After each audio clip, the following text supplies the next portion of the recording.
अयोध्या के राम मंदिर में ऐसा चमत्कार हो गया कि देखने और सुनने वाले हक्के बक्के रह गए। यहाँ तक कि मूर्ति को जीवंत करने वाले अरुण योगीराज ने कुछ ऐसा बताया और बताते बताते ऐसे रोने लगे कि पूछिए मत। इस मूर्ति को बनाने के दौरान जो चमत्कार हुआ है और गर्भगृह में जाने के बाद प्रभु की आभा ऐसे बदली है जिसकी कल्पना कर हर कोई सहर रहा है। अगर हम ये कहें कि प्रभु की मूर्ति के बनने के दौरान हनुमान जी यहाँ रोज आया करते थे तो शायद आप यकीन नहीं करेंगे। तो चलिए अरुण योगीराज की जुबानी हम जानते हैं कि क्या हुआ।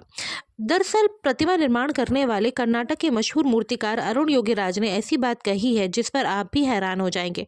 उन्होंने कहा कि नवनिर्मित राम मंदिर के गर्भगृह में जो मूर्ति लगाई गई है वो उन्होंने नहीं बनाई है।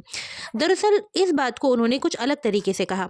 उन्होंने कहा है कि गर्भगृह से बाहर तक उनकी मूर्ति की छवि अलग थी, लेकिन जैसे ही मूर्ति को गर्भगृह में प्रवेश कराया गया उसकी आभा ही बदल गई।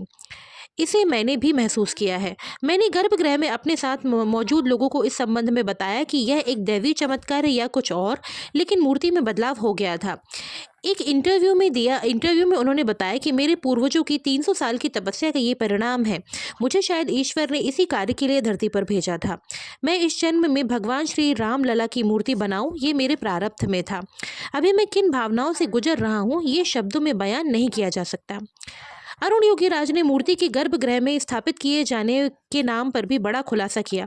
उन्होंने कहा कि राम मंदिर ट्रस्ट की ओर से मुझे 29 दिसंबर को बताया गया। इसके बाद मैंने प्रभु रामलला की मूर्ति को फिनिशिंग टच देना शुरू किया।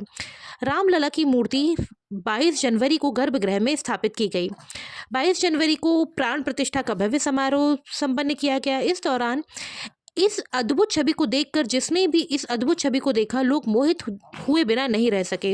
वहाँ हजारों हजार की भीड़ में हजारों लोग ऐसे थे, बहुत लोग ऐसे थे जो रो रहे थे, चीत्कार कर रहे थे।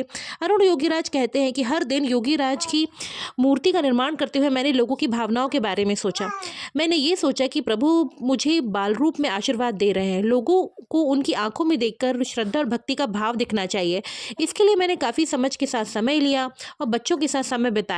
उनकी मुस्कान देखी, उनकी मुस्कान के समय उनकी आंखों में आती चमक को समझने की कोशिश की, उनके गालों पर आने वाले उभारों को महसूस किया, जिसके आधार पर मूर्ति को फिनिशिंग टच दिया गया।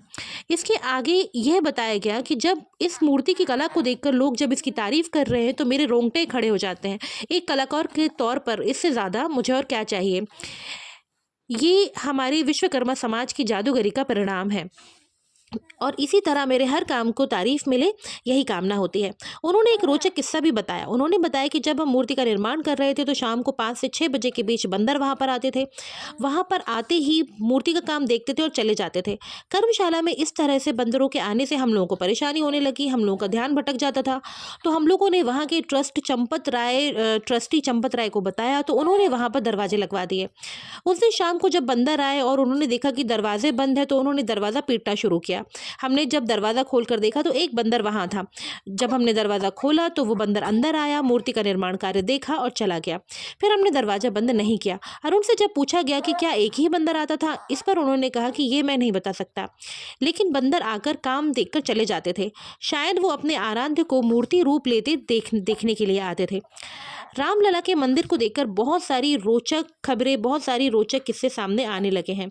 रामलला की ये छवि जो है सोशल मीडिया पर तैर रही है, जो बहुत ही खूबसूरत है और इस मूर्ति पर प्रत्यक्ष रूप में जो प्रतिमा है वो नज़रें घुमाते और हंसते हुए देखे जा रहे हैं। तो जय श्री राम। इसी तरह की और भी खबरों को जानने के लिए मेरे चैनल को लाइक एंड सब्सक्राइब करना ना भूलें।